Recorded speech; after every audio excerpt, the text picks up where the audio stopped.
Bismillahi awalnya kalam kepada Allah Tuhan dan Rahman bersifat wujud syaratul kidam, pujaan umat siang jam malam.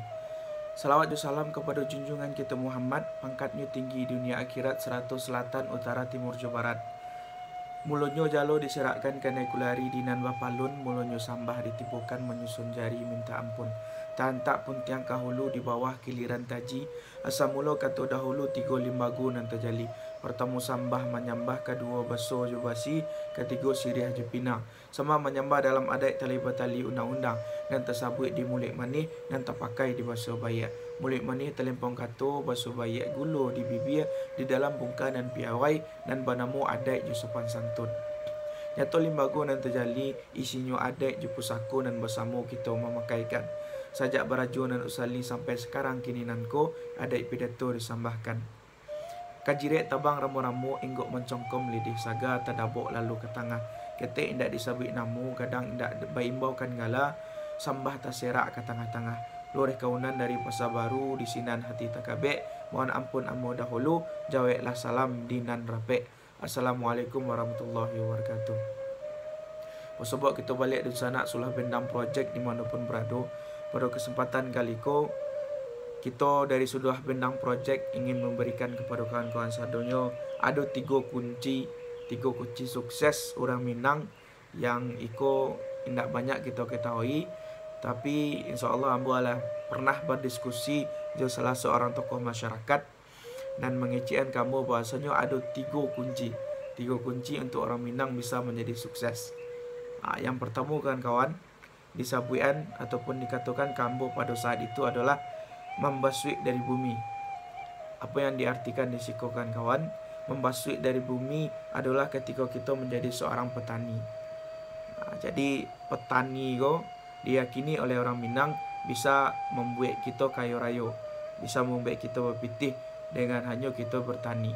Jadi jangan sepelekan kawan-kawan yang hari ko mungkin berkuliah di pertanian, dimapun itu universitasnya, asalkan kawan-kawan sungguh-sungguh di bidang pertanian, insyaallah Allah ada yang menjamin bahasanya ketika kita menjadi seorang petani, insyaallah akan menghasilkan, insyaallah akan mampu menghidupi kita dan bahkan sampai membuat harta kita naik posisinya.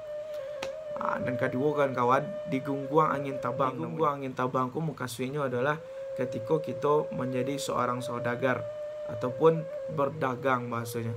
Karena orang Minang dikenal bana pandai bana untuk menggalih ko.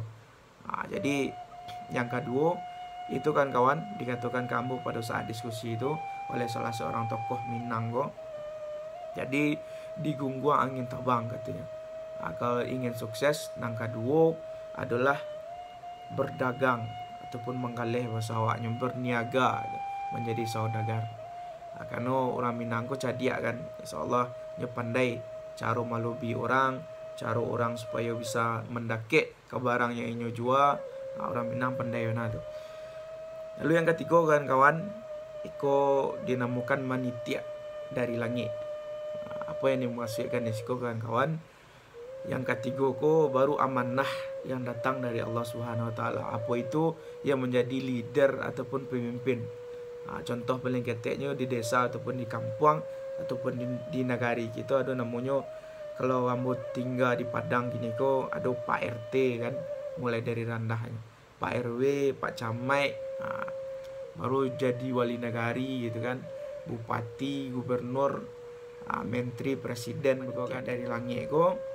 Yo disampaikan juga kamu pada saat itu memang menjadi kunci sukses juga dari orang Minang, karena orang Minang seperti yang kita ketahui punya pemikiran yang luar biasa, punya ide-ide cemerlang. Ini tidak bisa kita pungkiri ledo bahasanya memang orang Minang sangat cocok dan dia punya beberapa karakter untuk menjadi seorang pemimpin ataupun leader dimanapun ia berdiri. Karena di bumi dipijak, di sini lagi dijunjung gitu kan. Jadi orang Minang tuh sangat bisa memprioritaskan dirinya di mana pun inyo berada gitu. Dan menjadi seorang pemimpin di mana inyo ataupun untuk menjadi pemimpin di kampungnya, insyaallah itu bisa karena sudah mempunyai bekal-bekal yang Allah kita bahas di pembagian ataupun di video sebelum-sebelumnya. Nah, oke nih sana sadonyo. Jadi ada 3 kunci sukses. Yang pertama, membasui dari bumi, digungguang angin tabang, manitiak dari langit. Petani, menjadi saudagar ataupun manggaleh. Yang ketiga, baru menjadi pemimpin, menjadi leader. Oke kawan-kawan, mudah-mudahan bermanfaat apa yang kita sampaikan pada hari ko. Ikalah kunci sukses orang Minang. Patut kita cuba di sana seadanya. Dan kita pesankan juga Allah bara kosakata Minang yang Allah kawan-kawan dapat.